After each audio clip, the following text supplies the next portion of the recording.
Saudara, puluhan mahasiswa yang mengatasnamakan diri mereka sebagai Aliansi Pemuda Peduli Sumatera Barat melakukan unjuk rasa di klinik kecantikan milik Dr. Richard Lee.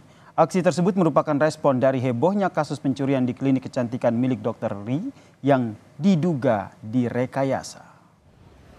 Membawa sejumlah poster wajah Dr. Richard Lee dan spanduk bertuliskan "Tangkap penyebar hoax", massa menuntut permintaan maaf terbuka dari Dr. Richard Lee, saudara.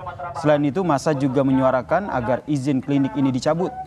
Massa merasa kecewa dan dirugikan dengan viralnya pencurian tersebut karena seakan-akan kota Padang tidak aman.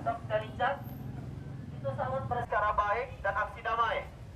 Di sini kami minta kepada keluar rumah. Rasa ini merupakan sebuah hal yang sangat problematik.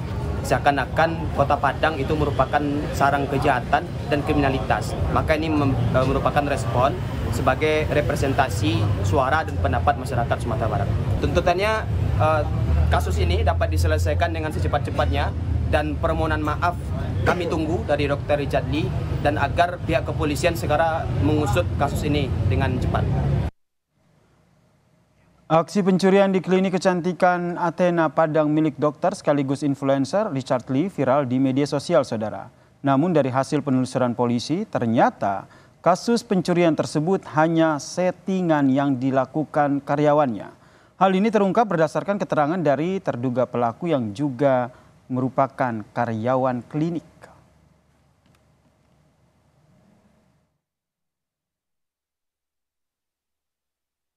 Anggota pada saat itu menaruh kecurigaan karena berita tersebut sudah viral, kemudian yang dipiralkan itu adalah perampokan dan seketika pada saat itu disampaikan sudah selesai secara kekeluargaan dan hasil dari pendalaman kepada si saudara Candy, namanya Candy,